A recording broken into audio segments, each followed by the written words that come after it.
जब समाधि लगाई तो देववाणी हुई ईश्वर की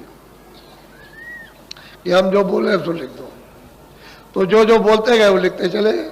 उस समय पर तो कोई कागज नहीं था इस तरह का, तो पेड़ों की छाल निकाल करके उसी में लिख दिया। उसी को 4 वेद कहते हैं।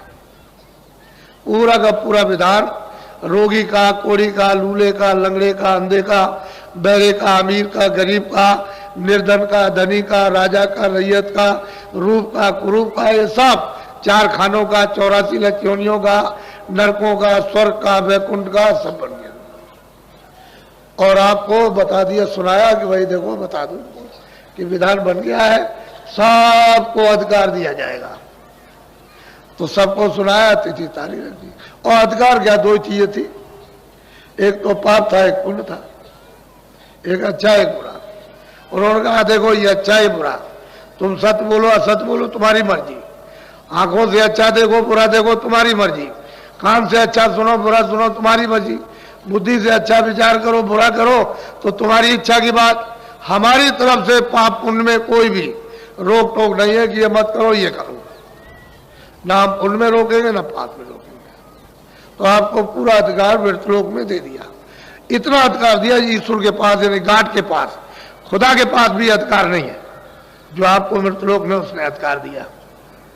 अब इतना अधिकार दे दिया और आपको मतलब ये है कि दे करके तिथि तारीख रखकर जब निकल गई तो अब इस बात का है कि पहले तो पुण्य भी नहीं था, तो जब पुण्य नहीं था तो उसकी गंदगी क्यों जमा हो, तो पाप तो था ही नहीं, तो पुण्य भी नहीं था, तो पाप और पुण्य। अब यह है कि पुण्य है तो पुण्य की भी गंदगी जमा होगी, बोझा जमा होगा, तैयार होगा।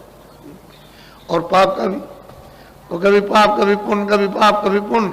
पहले तो आप बुरा काम करते नहीं थे, सब अच्छे काम, कितने युगों तक अच्छा काम करते रहे, लेकिन सवाल इस बात का कि पुण्य का भी बोझा जमा हो गया, अब उसका भी फल आपको पाना।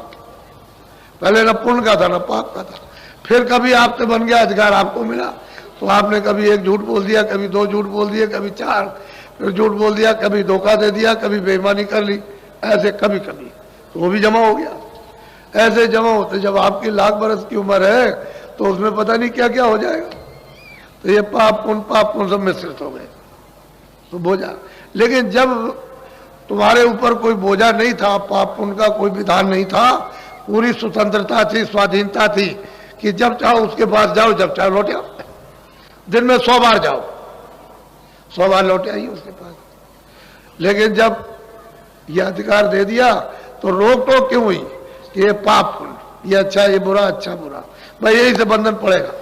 तो बंधन पढ़ते पढ़ते पढ़ते पहले तो आँख खुली थी, कान खुले थे, देववाणी सुनते थे, सब लोग सुनते थे, आँख खुली थी, यानी तीसरी आँख, तीसरा नेत्र सबका खुला था। कोई ऐसा नहीं था जिसका बच्चे का खुला ना हो, सब आते जाते थे।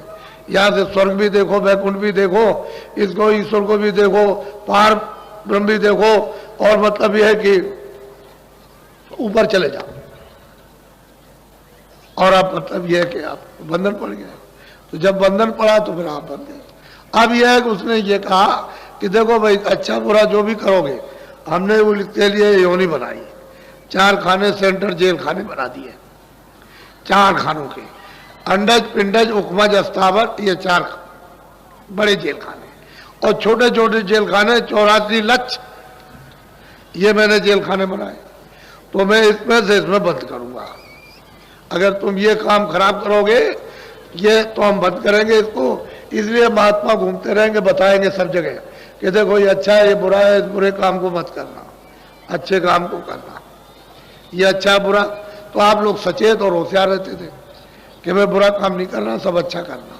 फिर उस अच्छे करने से मन बुद्धि और चित्त जब पवित्र निर्मल रहता था तब ये कहा था कि भाई महात्माओं के पास चले जाना, वहां से तुमको रास्ता मिल जाएगा।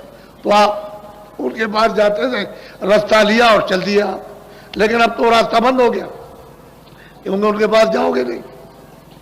फिर आप मन बुद्धि चित्त को इसको पवित्र न करके गंदगी लाद लोगे। तो जब गंदगी आपने लादी अपने ऊपर में, तो मेरी तरफ ये देखो, ये जीवात्मा बैठी हुई है, तो इसका हृदय इधर तो है नहीं कि भाई इतना सा हृदय हो। जितना सारा संसार है, ये सारा विश्व, जितना इस विश्व का आकाश है, उसके लाख हिस्से, यानी बड़े बड़े इसके और कर दिए जाए, उससे भी बड़ा है। इतना बड़ा इसका ये हृदय, ये इसको दिल कहते हैं, हार्ट कहते हैं। ये जीवात्मा का, सूरत का, रूह का, सोल का हार्ट ये। तो इसमें कूड़ा कचरा आपने जमा कर लिया। अब कूड़ा कचरा ऐसी जगह जमा किया कि न तो इधर आगी जाएगी, न पानी जाएगा, न तलवार जाएगी, न कोई तीर जाएगा, न कोई जहर जाएगा। ऐसी जगह उसने जमा कर रखा। और आप ये सोच रहे हो कि शायद हो सकता है, शायद हमारा पाप धुल गया होगा। ऐसे धुलने वाला कहाँ? जिसने ये सब विधान बनाया वो ऐसा होशियार, ऐसा उसको ऐसे ही होशियार सब। वो छोटा मोटा कारीगर नहीं है, वो बहुत बड़ा कारीगर। तो जीवा उसने भी बड़ी तपस्या की, बहुत तपस्या की उसने। तपस्या करते करते तब सत्पुरुष प्रसन्न हुए। तभी तो मतलब प्रसन्न होकर के ये जीवों का भंडार मांग लिया कि हमको दे दीजिए, हम रचना रचेंगे, रचना रचेंगे। तो सत्पुरुष प्रसन्न होकर के और मतलब है कि इनको ये सब जीवों को दे, एक छोटा सा भंडार इनके हवाले कर दिया, सुपुर्द कर दिया। अब ये यहाँ ले आए और ले आकर के इन्होंने, पहले तो कुछ नहीं था, जब आप जाने लगे, वापस लौटने लगे और बहुत सी जीवात्माएं वापस लौट गई, उसके बाद उन्होंने देखा तो हमारा तो मतलब इतने जुगों और इतने कल्पों तक हमने तब किया, तो उसके बाद में ये हमको मिला और ये सब चले जाएगा तो हमारे पास क्या रहेगा। तब उन्होंने ये विधान बनाया और विधान बना करके आपको अधिकार पूरा दे दिया। वो आप जा सकते हो, लेकिन ईश्वर उनके पास नहीं जा सकते। उस प्रभु के पास ईश्वर नहीं पहुंच सकते और आप जा सकते हो। तो मृतलोक में इतना अधिकार आपको कि आप ऊपर जा सकते हो, आ सकते हो। इनको भी प्राप्त करो, ब्रह्म को भी प्राप्त करो, पार ब्रह्म को भी, और उस सच्चे मतलब यह है कि जो प्रभु, उसको भी आप प्राप्त करो, लेकिन ये नहीं जा सकते। तो असल में आप फंस गए, उलझ गए। और एक ही रास्ता आने का था, क्योंकि नाम से ही आए थे। जैसे ये बिजली आ रही है, पावर हाउस में लगा हुआ प्लग, जब तक ये प्लग रहा रहेगा और बिजली वहां से बनती रहेगी, आती रहेगी, प्लग हटा दीजिए बिजली बंद हो गई। ऐसे ही शब्द है, नाम है, आवाज है, देवबाड़ी है, उसी से उतर करके आई और दोनों आंखों के बीचों बीच में बैठा दी गई। तो ये डोरी पकड़े हुए थी, तभी तो आती थी जाती थी, फौरन चढ़ गई, फौरन उतर आई, फौरन चढ़ गई, फौरन उतर आई।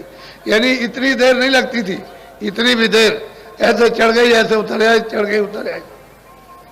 सब देखती गई, सब देखती आई, सुनती गई, सुनती आई।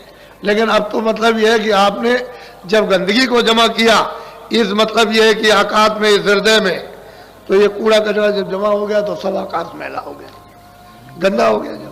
तो जब गंदा हो गया तो आपकी आंख, आपके कान, दिव्य आंख, दिव्य कान, दिव्य नाक बंद हो गई, तो डोरी छूट गई। और नाम की, शब्द की, आवाज की, देववाणी की डोरी छूट गई। अब ये जीवात्मा अंधेरे में गिर गए। बस यही है। अब जब से आप गिरे अंधेरे में, अभी तक आप उजाले में खड़े नहीं हुए और वापस लौट के घर में नहीं गए। अब परदेश में रहते हो, जन्म है, मरण है, जन्म, मरण है, जन्म है, मरण, यही हो रहा। और क्या, भाई तुम्हारी उम्र मान लो 80 साल की है, 60 साल की है, तो दूसरे की उम्र में 2 ही साल की, किसी की 5 साल की, किसी 10 साल की, किसी की 15, जन्मो मरो, जन्मो मरो। तो ये स्थान जो है मृतलोक है, यह आपका किसी का कोई स्थान और किसी की कोई चीज नहीं। अब आपको काम के लिए दिया, उसको कहते हो मेरा, उससे काम ले लो। भाई कोई आदमी आता है तो उससे काम ले लीजिए, आपका तो नहीं है। सेवा का सब काम ले लो, उससे पानी भी पी लो, उससे खाना भी बनवा लो, उससे भी करो, वो भी कर लीजिए उसके, लेकिन आपका तो नहीं है। तो आपने काम ले लिया। तो चतुर वही है जो इन सब चीजों से काम ले लेते और काम लेके ये समझते हैं हमारा तो कुछ है, ये तो दूसरे का दिया हुआ और दूसरे का सामान है और ये भी सामान दूसरे का। तो आप जब महात्माओं के पास पहुंचोगे तब तो ये युक्ति आपको काम लेने की आएगी, और जब तक महात्माओं के पास नहीं पहुंचोगे समझो कैसे, तब तक आप समझोगे अज्ञान में कि सब मेरा है, इसी में रहोगे, चिल्लाओगे। तो मोह सकल व्याधियों का मूल है, समुद्र है, समुद्र है, सागर कहते हैं, उसमें डूब गए। अब ये कैसे छोड़ देगा जब उसमें डूब गए, निकालेगा कौन मोह से? संपूर्ण व्याधियां मोह से। उसमें डूब गए, उस खजाने, उस व्याधियों के खजाने में डूब गए। अब बिना महापुरुषों के नहीं निकल सकते, तो जगा हुआ महापुरुष चाहिए। कोई दाढ़ी बाल हमारी तरफ से अगर कोई रखा ले और कहते कि भाई तुम साधु हो गए, इसका नाम साधु नहीं है। साधु नाम तो उसका है जिसकी जीवात्मा जाग जाए और उस प्रभु का साक्षात करे, उसको साधु कहते हैं, महापुरुष कहते हैं। अब वैसे साधना के लिए कोई भेष बनाओ, सफेद कपड़े पहनो, गेरू कपड़े पहनो, लाल पहनो, तुम काले पहन लो, तुम और कुछ पहन लो, तो इससे कुछ मतलब नहीं। वो बगैर दाढ़ी वाला भी प्राप्त करेगा, दाढ़ी वाला भी प्राप्त करेगा, कपड़े वाला भी, नंगा भी प्राप्त करेगा। लेकिन यह है कि वो इन सब चीजों में पता नहीं, तो तुम बन जाते हो कि हमारे गेरू कपड़े, हमारे सफेद कपड़े, हमारे काले कपड़े, हमारा ये, हमारा वो, तो इसमें समझते हो कि हम साधु हो गए।